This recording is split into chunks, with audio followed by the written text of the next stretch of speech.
Turi mu Rwanda.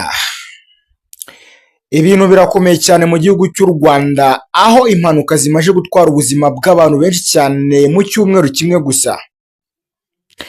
Mu cyumweru kimwe impanuka zibaye mu Rwanda ni nyinshi kandi cyane, ziri ku rundi rwego. Mana y'u Rwanda yirirwa ahandi igataha i Rwanda. Reberera abana bawe kuko impanuka zikomeje gutwara ubuzima bw'abantu benshi cyane.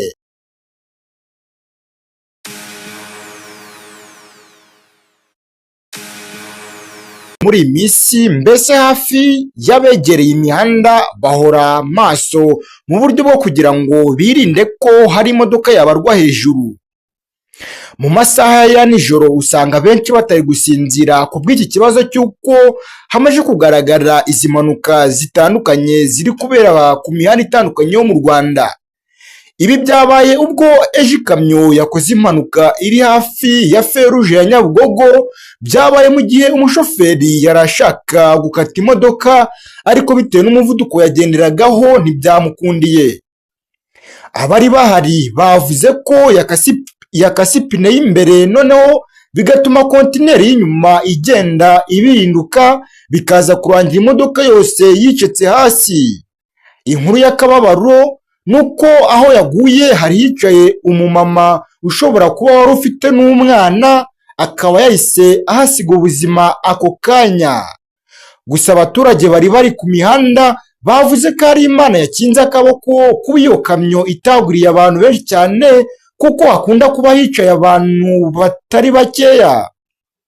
Izi mpanuka zikomeje gutera ikibazo mu Rwanda ndetse zikomeje no gutwara ubuzima bw'abantu benshi cyane, bikaba akarusho ku baturage bari kubigenderamo nyuma yo kwisanga impanuka ziri kubasanga ku mihanda. Ubwo nta cyumweru cyari gishize nibwo umugeni yitabye Imana agiye gusezerana imbere y'Imana hariya mu karere ka Rulindo. Yazize impanuka y'imodoka yari imutwaye ari kumwe n'abandi babiri bari bamuherekeje, ndetse n'abandi bantu batandukanye bari muri iyo modoka basize ubuzima. Biza kurangirira mu marira, abantu bari bategereje ikirori ndetse n'umugabo we kubyakira byari bigoye. Ariko bibaho kandi impanuka ntiteguza muri ubu buzima, nawe akomeze kuruhukirirwa mu mahoro. Gusa ku mihanda mu Rwanda abantu bati ibintu birakomeye rwose, leta ntigira icyo ikora irebe niba ari ikibazo cy'imihanda mibi cyangwa niba izi mpanuka ziterwa n'umuvuduko abashoferi bagenderaho. Bati muri rusange abashoferi nabo barasabwa kwitwararika kuko nibo bayobozi b'ibinyabiziga, bitari ibyo impanuka ziratumaraho abantu. N'ejo hasize mu masaha y'igicuku ubwo hari saa 7 z'ijoro humvikanye impanuka yabereye mu karere ka Kirehe, ubwo ikamyo yavaga mu gihugu cy'abaturanyi cya Tanzania. Iyi mpanuka bivugwa ko yari irimo umuntu umwe ari we wari uyitwaye, akaba ari we wasize n'ubuzima.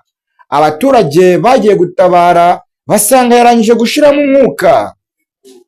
Ni mu gihe ikamyo yari ihetse umuceri iwujyana i Kigali, nawo byarangiye wangiritse ku rwego rukomeye cyane.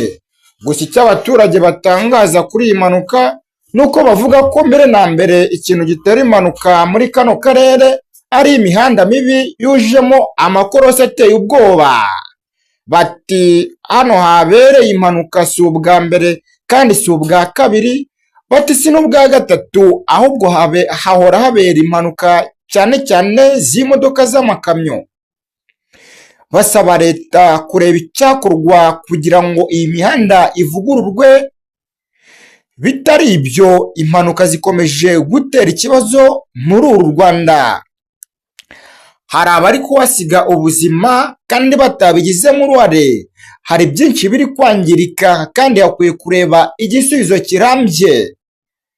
Ni BYT, turi mu Rwanda.